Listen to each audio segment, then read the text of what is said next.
Hai semuanya, masih bersama Mr. SK. 1 Oktober 2022 menjadi hari yang kelam bagi dunia sepak bola Indonesia.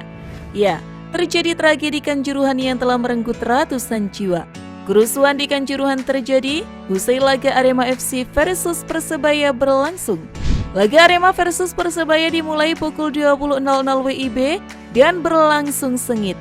Akan tetapi Arema FC tidak beruntung karena kalah 2-3 dari Persebaya. Setelah pertandingan berakhir, tragedi memilukan ini pun terjadi. Bagaimana kronologi dan dampak dari tragedi tersebut? Tonton terus video ini sampai habis.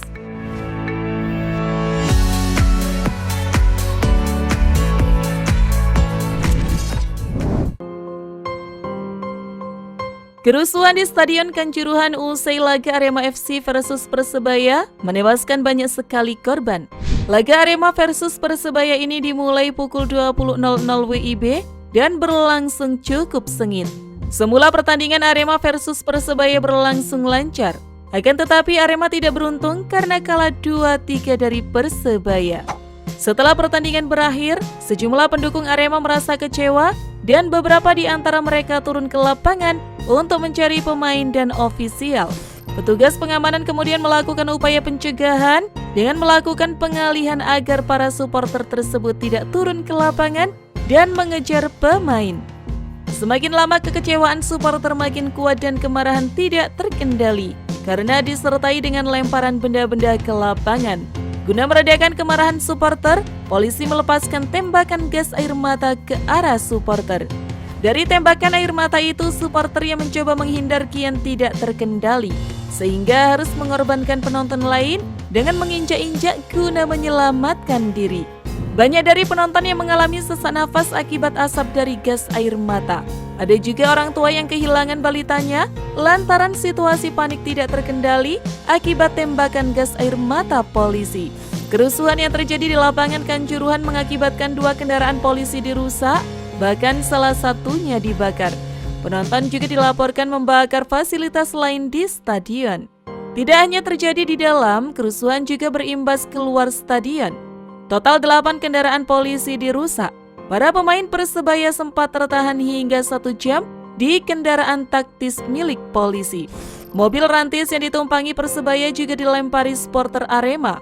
Setelah tragedi Kanjuruhan yang mengerikan tersebut, PSSI memberikan hukuman untuk Arema FC.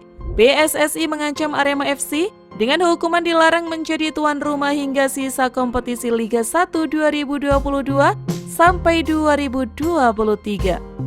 Beberapa masyarakat menilai hukuman yang diterima Arema FC masih kurang karena kejadian ini sangat mencoreng wajah sepak bola.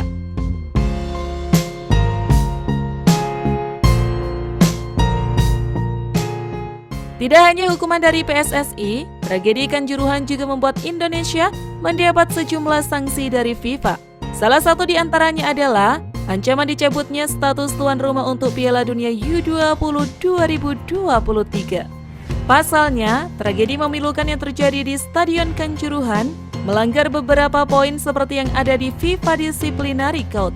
Hal ini tertuang dalam pasal 16 FIFA Disciplinary Code soal ketertiban dan keamanan di pertandingan. Bunyi lengkap pasal 16 FIFA Disciplinary Code adalah 1. Klub tuan rumah dan asosiasi bertanggung jawab atas ketertiban dan keamanan baik di dan di sekitar stadion sebelum, selama, dan setelah pertandingan. Mereka bertanggung jawab untuk insiden dalam bentuk apapun dan dapat dikenakan tindakan disipliner dan arahan kecuali mereka dapat membuktikan bahwa mereka tidak lalai dalam organisasi pertandingan. Secara khusus, asosiasi, klub, dan perangkat pertandingan berlisensi yang menyelenggarakan pertandingan harus A. Menilai tingkat risiko yang ditimbulkan oleh pertandingan dan memberitahu badan FIFA dari mereka yang sangat beresiko tinggi. B. Mematuhi dan menerapkan aturan keselamatan yang ada atau peraturan FIFA, hukum nasional, perjanjian internasional, dan mengambil setiap keselamatan tindakan pencegahan yang dituntut oleh keadaan di dalam dan di sekitar stadion sebelum, selama, dan setelah pertandingan dan jika insiden terjadi. C. Memastikan keamanan ofisial pertandingan dan para pemain dan ofisial tim tamu selama mereka tinggal. Berdasarkan FIFA Disciplinary Code tersebut, Indonesia terancam tidak bisa menjadi tuan rumah untuk Piala Dunia U20 2023.